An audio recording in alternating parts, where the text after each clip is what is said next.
Hello friends, good morning. কেমন আছো তোমরা সবাই? আশা করি খুব ভালো আছো। মামাই ব্লগে তোমাদেরকে ওয়েলকাম জানাই। তো যে যেখান থেকে আমার ব্লগটা দেখছো সবাইকে ওয়েলকাম বন্ধুরা। আর অল ফ্রেন্ডস, গুড মর্নিং। তো এখন মাত্র ঘুম থেকে উঠলাম বন্ধুরা। দেখো বেডে বসে আছি, এখনো বাইরেও যাইনি। তো ভাবলাম এখন থেকে আমার ব্লগটা শুরু করি। তো যদি তোমরা আমার ব্লগটা ফেসবুক থেকে দেখে থাকো তাহলে প্লিজ ফলো করে দিও, আর ইউটিউব থেকে দেখে থাকলে প্লিজ সাবস্ক্রাইব করতে কিন্তু ভুলো না। তো চলো বন্ধুরা, দেখে আসি আজ বাইরের ওয়েদার কেমন চলছে। তো এইবার আমি চলে এসেছি বন্ধুরা বাইরে। তো বাইরের নাজারা যত সময় দেখছি না ততক্ষণ আমার ভালো লাগে না ঘুম থেকে উঠে। তো প্রত্যেক দিনই 5-7 মিনিট এসে বাইরে একটু হাঁটাহাঁটি করে তারপর গিয়ে ব্রাশ ট্রাশ করি। তো আজও চলে আসলাম। তো মনে হয় যেন রাত থেকে সকালবেলা হতে হতে কি পরিবর্তন হয়েছে, কতখানা ফুল ফুটেছে সেগুলো দেখার খুব ইচ্ছে জাগে। তার জন্য চলে আসি বাইরের নাজারা দেখতে। তো চলো, দেখা হয়ে গেছে, এবার ব্রাশ করব। তো ব্রাশ করতে এসে দেখি বন্ধুরা, কাল তো রাতে বাসনগুলো ধুয়েই ঘুমাইনি গো। ঘুমিয়ে পড়েছিলাম ডিনার করে, তারপর আর বাসন ধুতে ভালো লাগছিল না। আর আমি ভুলেই গিয়েছিলাম যে বাসন ধোয়া হয়নি। তো এবার কি করব, আগে বাসনগুলো ধুয়ে নিচ্ছি, তারপর ব্রাশ করতে হবে। কেননা প্রত্যেক দিন তো একই রকম হয় না। তো প্রত্যেক দিন একই রুটিনে চলা, তো সেটাই বলছিলাম বন্ধুরা, একই রুটিনভাবে তো চলা প্রত্যেক দিন সম্ভব হয় না। তো সেটাই হয়েছে কাল। তো কাল আর ভালো লাগছিল না। তো কদিন থেকে শরীরটাও একটু খারাপই যাচ্ছে বলতে পারো। তো সব সময় তো একই রকম যায় না। আর শরীর খারাপ হলে কি হবে, আরাম কে দেবে বলো? বসিয়ে রেখে তো আরাম দেওয়ার কেউ নেই। নিজেকেই সব কিছু করতে হবে। তার জন্য ঘুম থেকে উঠে সংসারের কাজে লেগে পড়লাম। তো চলো, বাসন ধোয়া হয়ে গেছে, এবার ব্রাশ করব। তো এইবার দেখো, আমার চা টিফিন খাওয়া হয়ে গেছে। তোমাদের সাথে সেগুলো আর শেয়ার করিনি, কেননা আজ অনেক কাজকর্ম করব। ঘরে অনেকটা কাজ আছে বন্ধুরা। নববর্ষ এসে যাচ্ছে, তার জন্য অনেক কাছাকাছি করতে হবে, ধোয়া মোছা করতে হবে।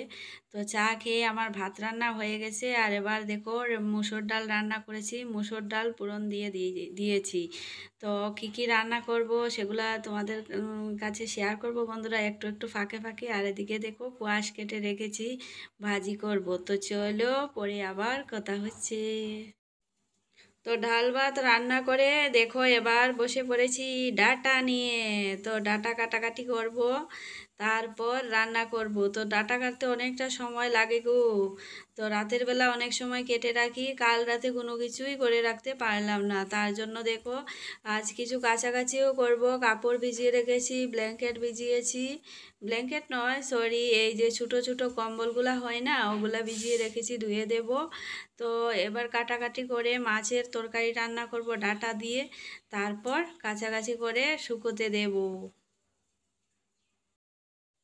তো এবার দেখো, কম্বল ভিজিয়ে রেখেছিলাম, ওটা কাচ্ছি, আর কাচতে কাচতে আমাকে একদম ঘাম বের করে দিয়েছে।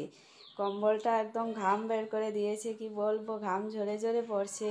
উষ্ণ হয়ে আছে ওয়েদার, তার জন্য। আর এখানে দেখো, পলিটুডের মধ্যে কাছাকাছি করছি, তো তার জন্য প্রচণ্ড গরম লাগছে। আর এদিকে ডাটা দিয়ে মাছের তরকারি বসিয়ে এসেছি, তো এবার কাঁচা হয়ে গেছে, ধুয়ে দেবো। ঘুম থেকে ওঠার পর থেকে আর একটুকু রেস্ট হয়নি বন্ধুরা। আমরা হচ্ছি বাঙালি, 12 মাসে 13 পার্বণ। আর পার্বণ মানেই হচ্ছে আমাদের ঘর দরজা পরিষ্কার করা, কাছাকাছি করা। তো আমিও সেগুলা করছিলাম বন্ধুরা। আমি জানি সকলেই করছো, আর আমিও করছিলাম। তো মোটামুটি ধোয়া কাচা আজকে কমপ্লিট হয়ে গেছে, আর একটু করলে কমপ্লিট হয়ে যাবে। তো অনেকটাই কাছাকাছি করেছি বন্ধুরা। ঝাড়া ঘর ঝাড় দেওয়া হয়ে গেছে, ঝাড়াঝাড়ি হয়ে গেছে, শুধু কাছাকাছি বাকি রয়েছিল। তো মোটামুটি আজ কাছাকাছি অনেকটা করে নিয়েছি, তার জন্য অনেকটা বেলা হয়ে গেল বন্ধুরা। আর ছেলে মধ্যেখানে স্নান টান করে পুজো দিয়ে দিয়েছিল দুপুরবেলা। আর এখন বাজে বিকেল 3টা, আর এই মাত্র আমি স্নান করে আসলাম। তো এখন ভীষণ ক্ষুধা পেয়েছে বন্ধুরা, খেতে যাব। তো কী রান্না করেছি সেগুলোও শেয়ার করব। তো চলো, এবার খেয়ে তারপর কথা হচ্ছে। তো আমার ভাত নিয়ে নিয়েছি বন্ধুরা, এই দেখো কোয়াশ ভাজা করেছিলাম আর মুসুরের ডাল, আর এদিকে দেখো রুই মাছ দিয়ে ডাঁটা তরকারি রান্না করেছিলাম। তো রুই মাছের মুড়ি নিয়েছি, আর এদিকে দেখো ছেলেরও মোটামুটি খাওয়া কমপ্লিটই হয়ে গেছে, আর আমি এবার খেতে বসবো। তো চলো খেয়ে নেই, খেয়ে আবার তোমাদের সাথে পরে কথা হচ্ছে। অনেকটা টাইম পর আসলাম বন্ধুরা, এখন বাজে সন্ধ্যা 7:30, আর আমি দেখো রান্না করে এসে গেছি। তো ছেলেকে পড়তে বসিয়েছিলাম, আর আমি কি টিফিন বানাচ্ছি সেটা দেখার জন্য দেখো ছেলে এসেছিল জল খাবার উদ্দেশ্য করে। যাই হোক, তো আমি দেখো রান্না করে এসে এই দেখো বন্ধুরা পাঁপড় ভাজি করেছি, আর এদিকে দেখো চা বসিয়েছি, চা খাবো পাঁপড় ভাজি দিয়ে। তো আজকের ব্লগটা এখানেই শেষ করছি বন্ধুরা, তোমরা সবাই ভালো থাকো, দেখা হচ্ছে নেক্সট ব্লগে, টাটা।